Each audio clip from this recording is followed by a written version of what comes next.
Hello everybody, my name is Jesse Hines. I'm going to present to you my MAE ECE 535 project based on Lorentz Force, and I'm going to provide a coil demonstration of this force.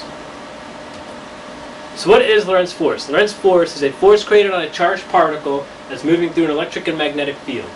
In the equation form, this means that the force is equal to the charge times the electric field plus the velocity the charge is moving with the cross product of the magnetic field. Since we have a cross product, we know that this force is perpendicular to both the velocity and the magnetic field. If you have a lot of charge and it's moving at a certain velocity, you have current. So what happens with the Lorentz force on a current carrying wire in a magnetic field? Well, the force, turns out, is going to be the current in the wire with the cross product of the magnetic field. For example, if we have two wires, each with an opposing current, or opposing current direction, we're going to have a magnetic field pointing into the page for the top wire. The current's flowing in that direction.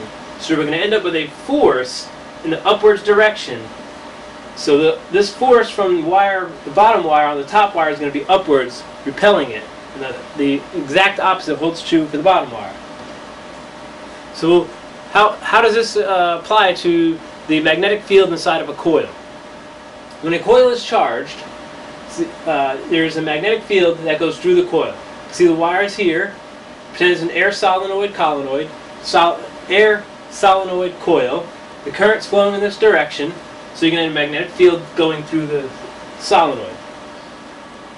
You can use this field to create Lorentz forces. Let's look at the solenoid as we're looking through it.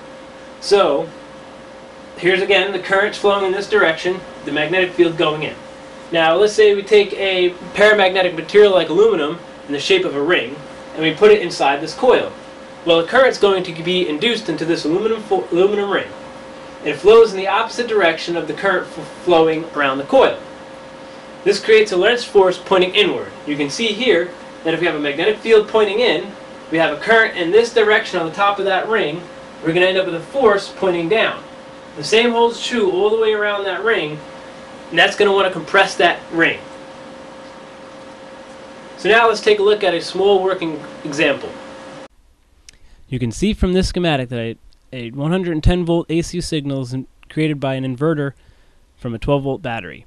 This signal is sent through a transformer and up to 1000 volts. This goes through a full bridge rectifier, charges up the capacitors, and then a solenoid is used to discharge the capacitors through the coil. You can see through the digital voltmeter that the capacitors are charging at a DC value.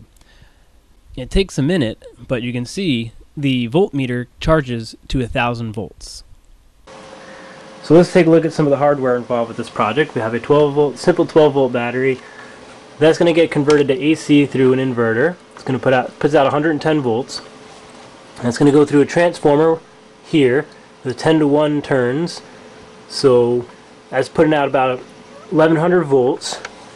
That goes through a full bridge rectifier, and then that gets put into an array of capacitors. All the charge is going to get put through a coil, simple coil here. We have a remote switch here, and this button here, that's what I use to charge the capacitors. We're going to take this piece of aluminum foil. You can see here it's relatively smooth, no major deformation, and we're going to go ahead and put this in the coil. Then I'm going to go ahead and turn the system on. I'm going to go ahead and charge the capacitors up. This takes just a minute. I'm going to go ahead and discharge. You could probably see when I discharged that the aluminum foil you could tell it kind of moved a bit. If you saw that, and you can kind of see where it's sitting behind the coil, you can see deformation along these lines here of where it was actually compressed. So what are some of the benefits of something like this? For one thing, you could use it as a standard crimping device. You could crimp different diameters of aluminum piping onto rubber hose to, say, make a brake line for a car. Now you could use one machine for several different diameters, cutting down on production costs. We also noticed that you definitely need a lot of voltage and current to do a stronger material. You can do this by increasing the capacitor count, but then this is going to increase your costs. There's also a decrease in safety margin when you increase your voltage and current. Well, that's it for this project. Thank you very much for watching.